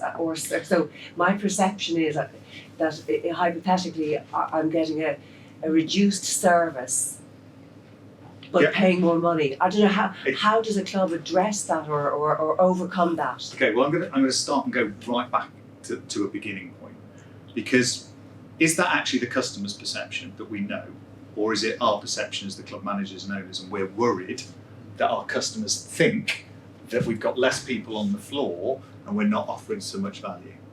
So are we saying this because we believe it, or are we saying it because customers are telling us this? So where would the answer be? Because my guess is it's what we think, not what customers are telling us, because customers don't tell us things like that. Okay, so that's the first point, is are you creating this worry and this concern because it's in your head, not because you're hearing it from your customers? Because if you're not hearing it from your customers, it may not actually be an issue. It's just your perceived issue that this is going to happen as a result of me putting my prices up. That people are going to immediately complain that I'm not getting value for money for it anymore because you haven't got enough team members. So if you have got that, if you have heard your customers telling you they're going to go if you put the price up, I'd be very, very worried about your business, because that means if somebody comes in €10 cheaper, they've gone and you haven't got a business anymore. So my guess will be is very few of your customers will leave when you put your prices up because of your concern that they're going to go because they don't think they're going to get it value for money anymore. So stop worrying about things that you don't know and find out. So ask the questions, talk to some people, talk to some customers about what their perception of where they get their value from. Okay? So where do you get your value from? And it'd be really interesting to see how many people put staff members, and I'm using your word staff, not mine, so I'm not doing 10, where you put your team members, do they actually value your team members in that way? Because I don't think they will. Because I think an awful lot of people join clubs for the location. I don't know anybody who drives past a swimming pool to go to another swimming pool for their kids to learn to swim. Nobody. Because it's 5 o'clock, you've got them from school, you've got one kid hungry, one kid wanting to go swimming.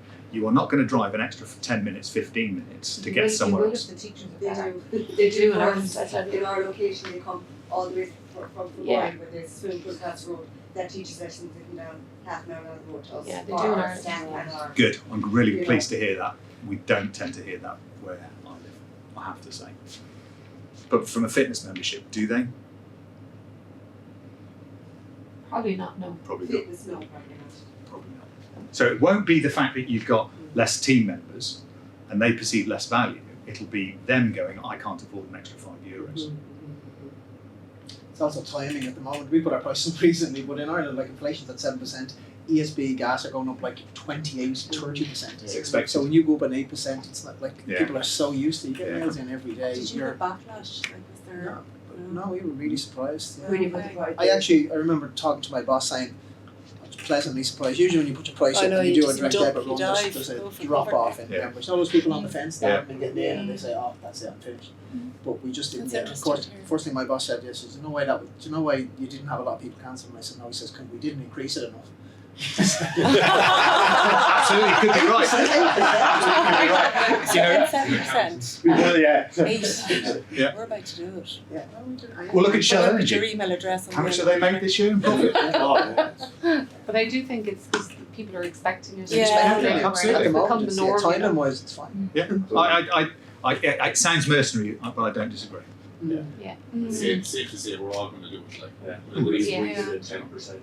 Yeah. Right. So the decision, so the hard part is on commercially is you do it this year and then again next year you just take a jump and do No, I it a think big we one, you know. take a jump. It was easier this year too because probably no one put a price increase in 2 years because we were closed. Yeah. So now it's a case You're of catching even when people are saying 8% of well, it's 4%. Over 3 years. Yeah. Yeah. Well, it's less than that over 3 years, It's over 3 effectively. years, yeah. It's interesting because I'm doing a piece of work with Swim England at the moment about reducing the average pool temperature. Because if you drop the pool temperature by a degree, if everybody does it, because it comes, and because energy costs are high and we know we've got trouble, actually, you've almost got permission to do it. So there's maybe some method in the madness around doing that type of thing. Just gotta get everybody to do it. Yes. Just get them all watching Wim Hof and we'll be fine. Yes, yeah. Turn it off altogether. It's not that cold. Can I just ask another question? And since we're talking about it, and it's obviously a topic, it's price increases, but it's just in marketing and communication to our customers. A number of years ago, you'd often see people comparing the cost of something to justify the value of it. You know, the same price as 3 cups of coffee. One visit a week is less than this. Do you see any value in that type of communication?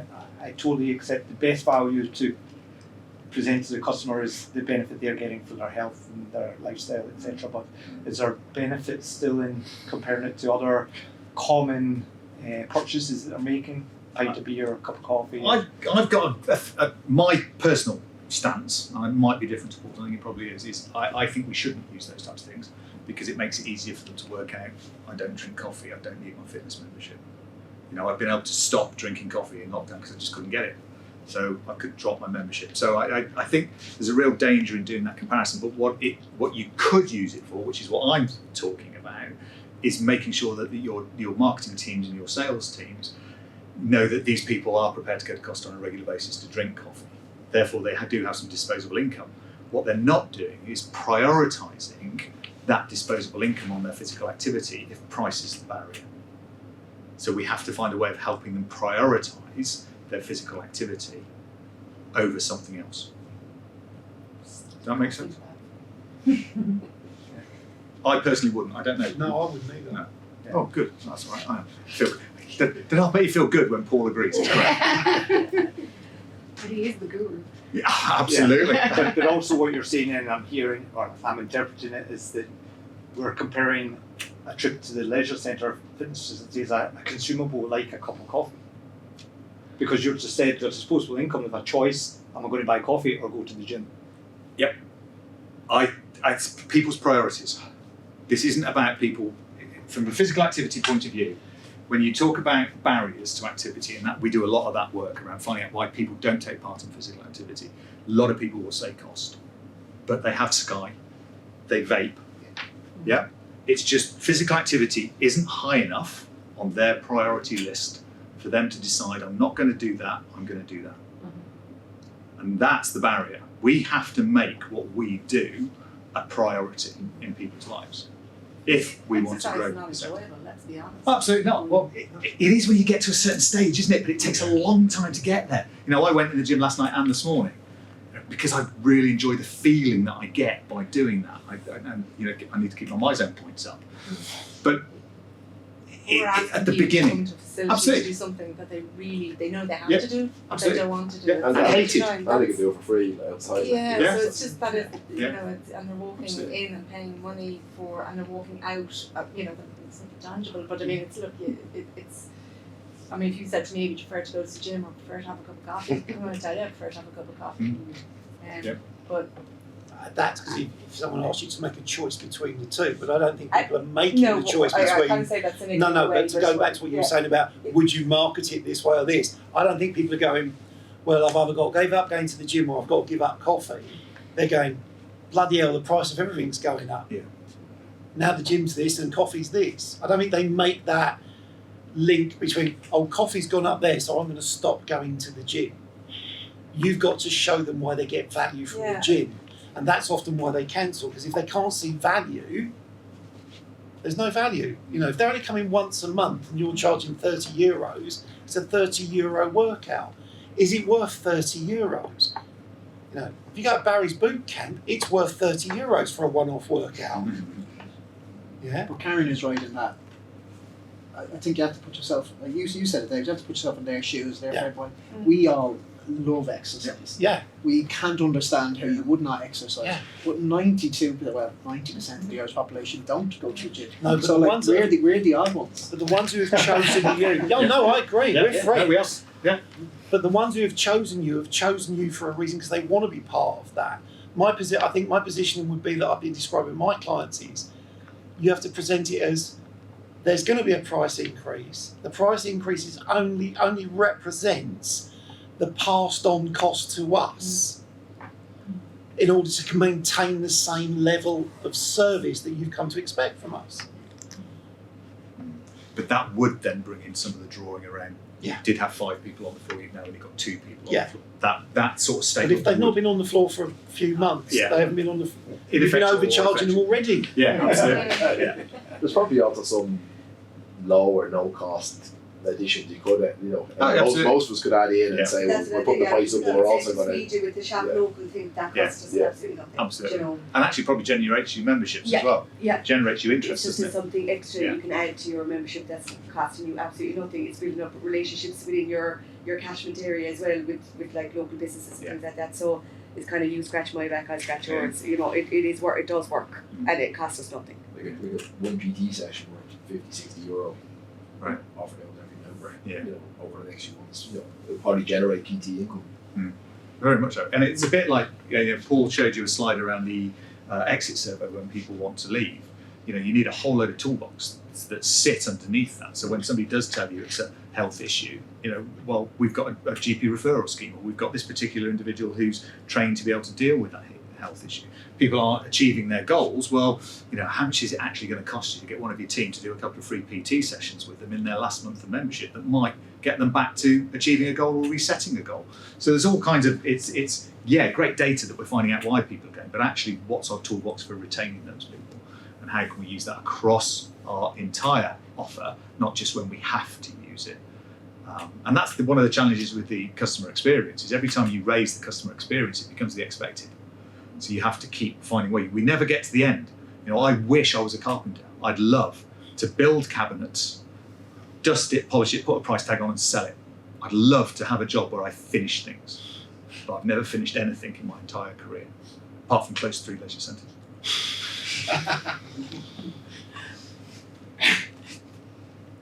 Club management software, which ones would you suggest? None of them. And I suppose I open it to the room as in what people are using and what to stay away from. Okay, well, I'm going to start, and this is a really odd place to be, by defending some of the leisure management systems. Yeah. Because if you don't spec it right, or if you spec it for today, don't be surprised it doesn't work in 5 years' time. Okay, and that's one of the biggest challenges. We all spec for what we want now. We don't think about what it might look like in 5 years' time. Also, the quality of the data we put in is shocking, and therefore don't be surprised when the quality of the data you get out at the other end is shocking. So I will start by saying that. It's down to us as well as down to them. At the moment, lots of the leisure management systems are really struggling. There are a few that are trying to be disruptors. And as a business, we've been asked a number of times to create something. And we've said, absolutely fine, you find me 5 investors with £1 million each and we'll do something. Because that's what it's going to take to create something that will work. Even Sport England have tried to do some stuff around open data and things like that and found the barriers that get in the way of that. I don't particularly want to stand here and recommend anybody, but I think your question was, is there anybody in the room who does like their... Yeah. Well, nobody's going to answer that because nobody likes the leisure. The one that, say, I only started 2 months ago in my new job, but I just don't think it's up to speed. It's Gladstone, it's just I need to change. I'm happy to talk to and open it out because we've just signed a new contract and we're changing from Gladstone. Yeah. And we've signed up a Perfect Gym. Now we're in the middle, it's a 4.5 month full-time job with 5 people, 5 of us on a team, and because we're dealing with over 36,000 live members, so you're doing a whole, and then you're bringing in your data, your historical data as well, and it's, we're dealing with kind of mass volume of direct debit, so it's about slicing the data and seeing what's, the compatibility, so there's a huge amount of work involved. But we did a lot of research on softwares, and we came to the conclusion that we're not going to get a software that's going to be 100% for every department in the club, but that was going to best suit our needs, that were more progressive, more, now look, maybe that's going to be the whole sales pitch, we haven't changed over yet, it's a 4.5 month changeover job, but we're impressed with Perfect Gym. They're a Polish based company and they're very tech savvy. We went over to their offices in Poland, the team has went over, and they're sharp, they appear sharp, they're very involved at this stage, but just Gladstone just became too restrictive for us. I mean, it was like a bad marriage. They didn't want to be with us and we didn't want to be with them. Do you know, isn't that the problem, Karen, is that Niall, I wish Niall was here now for this, because Niall had Legend in DLR and he's moved just this week to Gladstone. I would throw myself off the pier if I just honestly. Neil is moving to Gladstone. Who? Neil DLR letter, moving all their clubs back to Gladstone, and Lorna is looking at. But I think the problem is we're all, and you introduced us all at the start, we're all in gyms, we're all completely different businesses. So some people have summer camps, pitches, private gyms, classes. So one piece of software doesn't suit. Legend might be brilliant for you, and Perfect Gym might be perfect for you. So you can't say which one is the best, because you have to look at what you need. But I love so much admin. That was one of our main. We were losing. Our gym managers were becoming frustrated. They had admin work. They spent all their time in offices. Then they were asked why they spend. If somebody even phoned in sick on a shift to transfer somebody, you remember, Dave, over from one to do assessments. It was the administration work involved was just ludicrous. Legend and Gladstone have the market share. But it's Can I just say one thing? Don't build your own. No, absolutely not. I've seen so many big companies, even Fitness First, put £15 million into building their own CRM, club management system, but we scrapped it within a year. But isn't it nuts as an industry that we all fundamentally do the same thing and we can't get a software system that actually ticks boxes? I just don't understand it. I got Clubwise in a few years ago.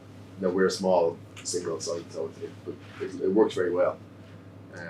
Clubwise, we looked at Clubwise as well, and we were too big. But look, it's one of those leaps of faith where we're there was no point in us staying in the same bad situation. So Yeah. you make the decision and then Get on. yeah, and they've just literally gone live. So I And how is the onboarding process? Is like, you know, them training you all in and, you know, good? we've just started. We only signed the contract about Okay. 4 weeks ago, but We're it's in a the full-time job. Yeah. I'm telling you, and that's 5 of us Yeah. on a team, and Yeah. it's and they're very involved with us, and we're very involved with them at the moment. A lot of it is done through massive setup. yeah. 5 clubs. Yeah, a lot of it's done through e-learning. So and they track your e-learning. So you've got to You keep actually have ahead. to So do it like that. there's no point in saying handing the file over to them and Gotcha. them saying, okay, we've signed the contract. You have to be involved because it's data, rubbish Of in, course. rubbish out. Yeah. So you've got to tidy up your whole data or go through what you're using. What do you really want to bring across? For us, the big thing is you can always rectify anything, except you can't rectify a direct debit run that you don't get into your bank account. We just need to make sure that all the work is done to say that it's Yeah. compatible and all that. But we're going to come across glitches, but we just course. need to make sure that that at the end of the can month, fix when it. we go live, that the money is there, because Yeah. we can fix anything else. But look, there's a lot of work involved. Yeah. David, could I ask? As long as it's not about leisure management systems. It isn't. And Paul, because you guys live on data, okay, and I suppose we've also been looking at all of these elements, and I suppose even during the lockdowns, so much went online. Consumers have become the expectation of a consumer is, and I was on a webinar last week about the open data and looking at things and open access and so on. And the big thing is the expectation of the consumer now is that they can order a pizza, a burger, a pair of shoes. Why can I not book a gym visit or a pool visit just as easy as that? Yeah. That's the expectation now. Yeah. And as an industry, the challenge is how do we allow that to happen as an user experience, and that's a challenge. But I suppose the thing that comes across to me is that we have too much data. Like for example, the systems we have are too complex for what we need, and everyone's just mentioned it there. The admin time required, things are clunky. As people who use data all of the time, how much data do you think we honestly need? It's really a dashboard and output is what we need. We don't need the data. What would be your thinking around that? I mean, I know that the systems aren't there for us, but in general, are we complicating it too much for ourselves? Yeah. Are we trying to understand too much? I get all the time, we need this report. And I go, what for? And they go, well, because we want to know this. And I go, what are you going to do with that? And they go, well, and I went, look, it might be interesting, but it needs to be actionable. You want data outputs you can take action on that improve either the experience or the business, if they're not separate things. So I'd probably, and I could probably say there's probably 10 things you need outputs on. Now, what I want data for is to run analytics, which is different than what you want data for, which is to make decisions about where your business is today. But I use, so on my side of the business, so it's not sales or the marketing, I want that first survival curve. So I want to know what percentage of people stay after they've joined each month. I want to know the average lifetime value. I want to know the monthly active users. I want to know the monthly visit frequency split by my 4 groups. When I've got them, I can do an awful lot of information.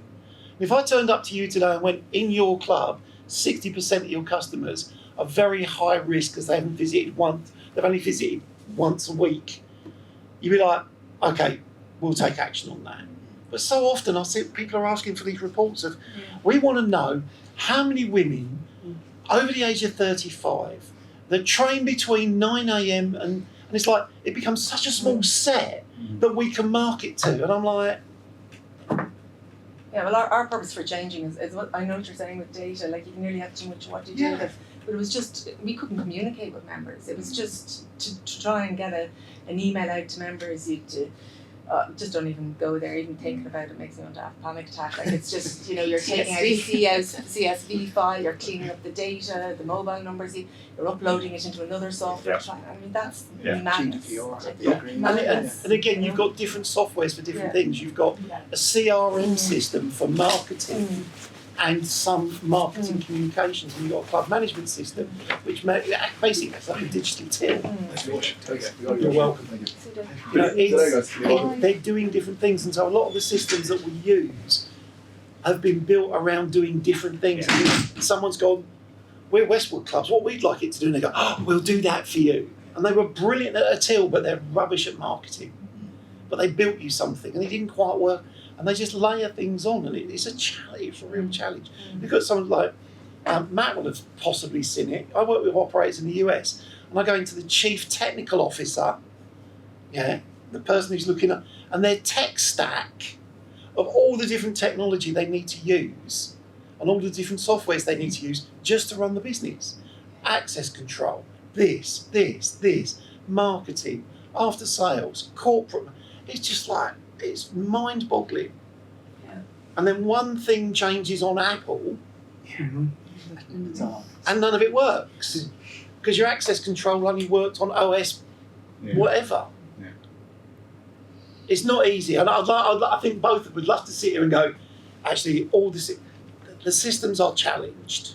It's going to be a while. You have to figure out which one is best for your type of business. And you have to be able to use it yourself. And that is work, I'm afraid. Yeah. Well, I think that's why I think Legend well suits us, and it is very user friendly. I think in regards to for everyone, because like we have older members of staff, that wouldn't be as tech savvy as us, and it is very user friendly. I will say that. We've 3 people in the room that the 3 that we stayed together that've gone earlier, and they're all at their wits end with Legend and just have to go. Since it turned Explore, things were pulled, services were pulled off, anything that's not profitable was taken away. Prices went up. Their business changed and they got taken. You cannot get to speak to. I don't think we even have an account manager. You can't get to speak to anyone. No, you log a ticket that happens. I agree there. 4 weeks later. But just in terms of user friendliness, it's really good. difficult listening to this because they're all my customers for ActiveNet. So I sit people in front talking to them about these things. There are some disruptors out there, so Google, have a look. There are a few people out there who are trying to do something I'll let you know how perfect Jim goes. The really interesting thing about Gladstone is I've been having a conversation recently with them about exactly your point. How do we make shopping for physical activity the same as shopping for a pizza? And Gladstone are looking at that, they're thinking about it. So they've obviously got that picture. For the last 20 years. Tell me about it. Don't talk to Leeds at the moment. Gladstone go. Next release. QA. When is True bringing out the new CRM? Yeah. But there are a couple. So you've mentioned Club Rise. Club Right's quite interesting. Fobodo. FIBODO is quite an interesting disruptor in the marketplace. So there's all kinds of people. I'm not recommending anybody, by the way, because I know what happens. You'll blame me when you choose them. And I would say with club management systems, it's one of the few things that you don't get confirmation bias on. Yeah. Confirmation bias is if I say to you, what car have you got? Take care. What car have you got? What do you think of it? Because you bought it, you think it's a good car. Yeah. Whereas club management systems, you don't get that. It's like, we bought this. It's not really working for us. It's almost the reverse. It's like nobody's ever said to me, well, we've got a brilliant leisure management system. Nobody's ever said that. Yeah, but I think that's partly down to us as humans. As I said right at the beginning, it's an awful lot to do with the way we spec things, the way we put stuff in. Hearing it, we all went, how many days? How many people are working on that project? But actually, if you were a big, as a big organisation putting a new IT system, you'd be putting more than that in. Well, I'll speak not specifically to you guys. For us to put in a new system, we're running a pretty antiquated system from a manufacturing standpoint. When we costed it out and did multiple things, we were looking at between $5 and $6 million just for the software package. And from what we do, it wasn't even going to meet all of the expectations. So if you think of companies like SAP and Oracle and how big they are, even for our business practices, isn't going to give us everything that we need without a lot more investment and customization from their scale. Yeah. So now we scale it down to the fitness industry, and you're dealing with how many companies out there that are providing that service. And very different people with different expectations. And different expectations. And the other thing I would say I come across quite a lot is, and it happens more now with something like Salesforce. People are looking at Salesforce and going, we want to put Salesforce in. It's not Salesforce, is it? It is Salesforce. Okay. We use it somewhat. Yeah, but what happens a lot with Salesforce, and it happens a lot with the big health club chains, is they don't entirely spec it because they don't know what it can do because it's so big. The salesperson says it can almost do anything you want. The big companies buy it and then they go to Salesforce, right, how do we use it? And Salesforce go, we don't know, we're the specialists in Salesforce. You have to tell us what you want out of it. And then there's this gap, because I've had conversations with people from Salesforce who are saying, can you come in as a almost like an independent advisor to teach us what we need to give to the customers who've bought it? Because you talk their language and you can also talk to us. Yeah, so Salesforce has done it. You know, they had a product, but they've done all these. They've bought all these ancillary companies for build-ons or plugins that. So like when we do our quoting system out of Salesforce with our direct team, Salesforce is the platform which all of our products and our SKUs are in there. But our quoting system is a plug-on that Salesforce bought that the Salesforce individuals know nothing about. Yeah, they can't function in it. So, to your that's a valid point. But the scale of those organizations don't even have it. There's not one platform that works for everybody. Is there a move towards standardization within our industry though? Because I mean, every part of the issue is that there's facilities operate in so many different ways, different types of memberships, different types of styles. Do you know what I'd say? There's a couple of things to say. So in the States there was a move towards it. There is in the UK in terms of Data Hub of standardise the definitions of things. What a class means, what a booking means. So there's all those. I actually don't think the actual infrastructure, what we need, isn't very different across the industry. It's actually very similar. We perceive, in my club, we do it differently to you. Oh, what, you sell memberships, you book people in, you give them access to the gym. Yeah, but we do it differently to you. It's not that different. But then I think you get operators that come in and go, we need it to do this, this, this, and this. You probably get it as a manufacturer, we need our treadmills to have this, this, and this on. All the time. So then you have to conform to that in order to get them to buy it, and then they don't use it, but blame you because no one's using it. I don't think there's that much, I think clubs operate like clubs. Yeah, and that's kind of... It was a leading question, wasn't it? Yeah, but I'm asking, see, is there a movement there in it? Do you see it? You talk to many different clubs, and it's about that consumer. They order a pizza, they just want to book a gym visit. It should be that simple. It should be that simple. It should be that simple. The challenge you've got is part ego, part fear of businesses sharing common knowledge, not actual business data, but it's, I worked for a company for a while called Ledger Database Company, and we tried to get a definition for the work that I was doing on what a member was. And we were doing it with UK Active when they were the Fitness Industry Association. We spoke to all the major operators in the UK. We had 32 definitions of what a member is. Because some would go, yeah, but we don't want to call them, they're still a member even if they haven't been in and have stopped paying. I'm like, they're not a member. No, they are.